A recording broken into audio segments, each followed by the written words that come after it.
And in Spain, Adrian, Healey and Robbie Mustoe are on hand for the biggest game of them all, the Classico, Barcelona against Real Madrid. ESPN Soccernet Press Pass is next. It is more than a game of football. Barcelona versus Real Madrid. And this was earlier. The Real Madrid players arriving in the Catalan capital. Cristiano Ronaldo getting his first taste of the Classico. And Pepe doing what Shaka Hislop did after just about every West Ham United match, or so I'm told. And well, welcome to the ESPN Soccernet Press Pass studio. Shaka is with me, and we'll hear from him throughout the course of the programme.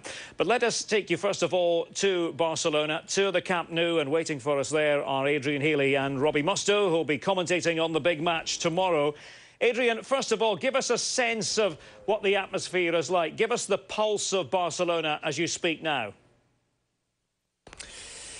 Well, Derek, as you can probably imagine, that pulse is a throbbing one. I don't think there's ever been a build-up or a sense of anticipation in the 80-year history of the Classico like the one we've witnessed over the last couple of days here. Robbie Mustoe is alongside me. This city has just been taken over, hasn't it? Fever pitch is how you'd have to describe it. Well, it really is incredible, Derek. I mean, I think the people around the hotel, in the hotel, the cafes around it are very, very excited about this. You know, they waited a long time. I think what Real Madrid have done, the transfer market has made it a lot more important. We can't wait. Derek, I was going to say that there's a real sense of trying to get back at Real Madrid amongst the Barcelona faithful. They feel that their glorious treble was...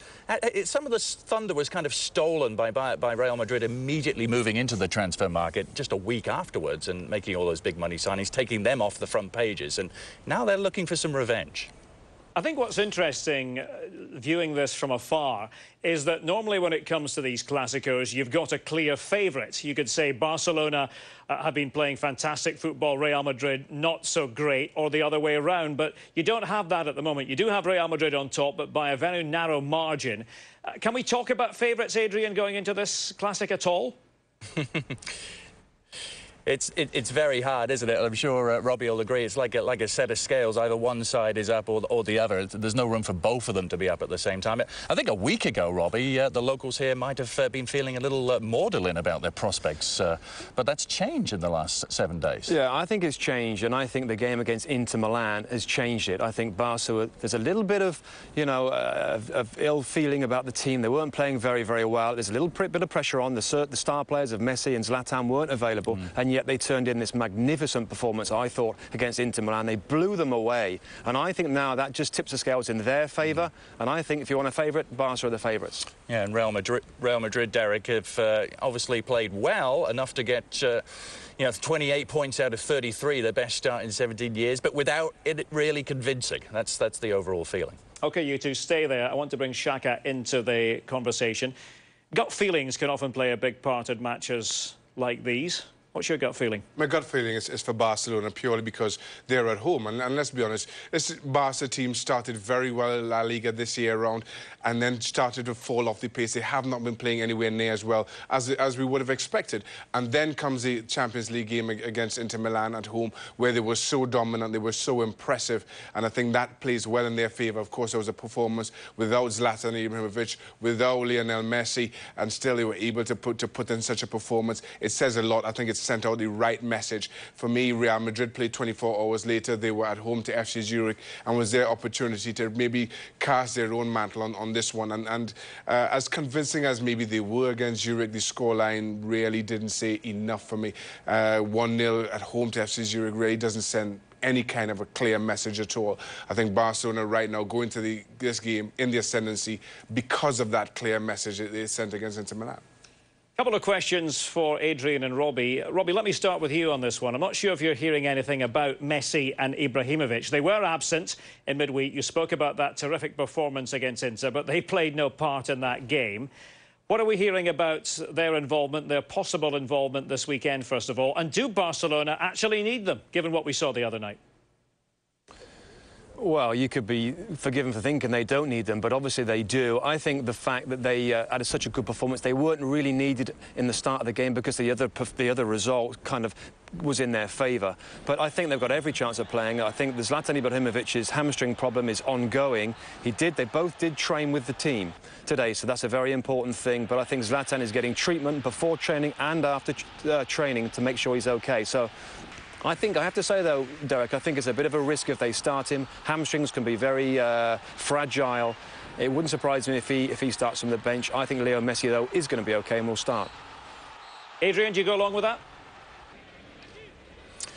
Absolutely. I think, Zlatan Ibrahimovic is the big question mark. He hasn't played any football in 3 weeks, and we saw what Barcelona managed without Messi and Ibrahimovic on Tuesday night against, the champions of Italy, let's not forget. Yeah, I mean, they were very impressive. Thierry Henry, without being outstanding, he worked his socks off. He had a very good game. And, of course, the emergence of Pedro, I mean, it's incredible what he's done. He scored goals. He doesn't really deserve to be out of the side. So if Zlatan and Leo Messi start the game, Pedro probably doesn't start. And for him, he's going to be very unfortunate.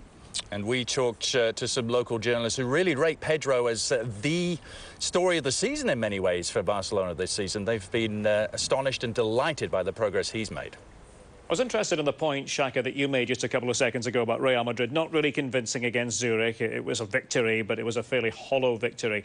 The talk in the Real Madrid camp, everything you hear is about Real Madrid not yet having an identity. Yes, they have a new coach in Pellegrini, but they haven't really developed into a Real Madrid that you can identify with. I agree with that, and I felt they were just starting to do that under Cristiano Ronaldo. Cristiano Ronaldo really became the face, as it were, of Real Madrid's identity this time around, and then, of course, the injury came, and that set him back, and all the brouhaha around it, But Real Madrid really didn't recover. They had just started to recover when Cristiano Ronaldo again found his fitness. He came on, played some part against FC Zurich, really just showed that he was out there, nothing to write home about.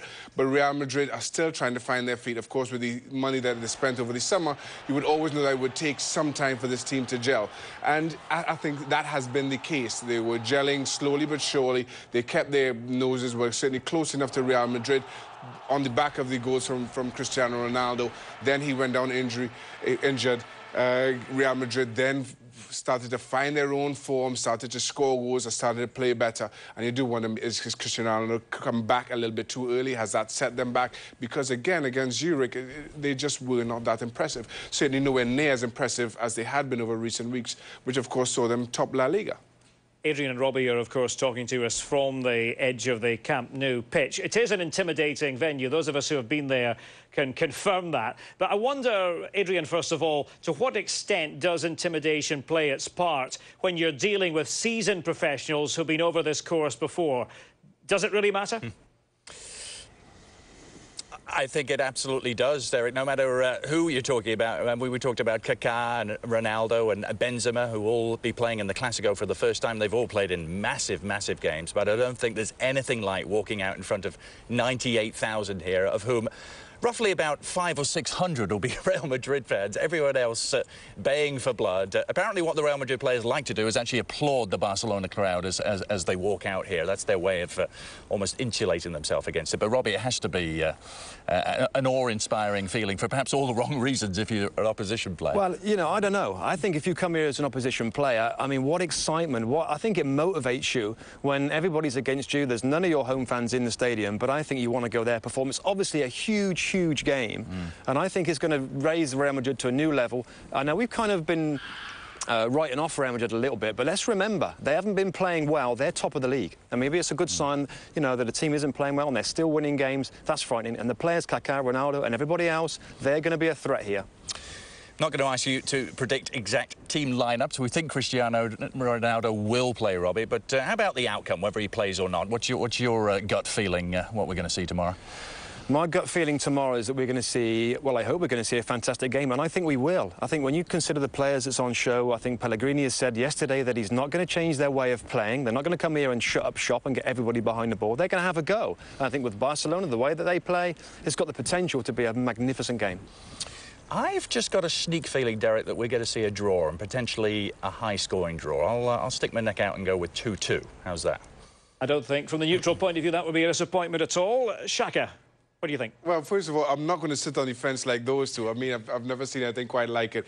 I think it's going to be Barcelona, and I think because they're playing at home, or certainly for Real Madrid in front of the Barca fans doesn't take away as much as it does to lift the Barcelona players. I think that's going to be the key difference between these two potentially very good teams, potentially excellent teams, but really have not delivered on a lot of their promise of, well, over the summer and of last season. But still, Barca are at home, and as we talk about that Inter Milan performance in midweek, I think they have the edge confidence-wise going into it. If I had to hang my hat on a scoreline, I would go with 2-0.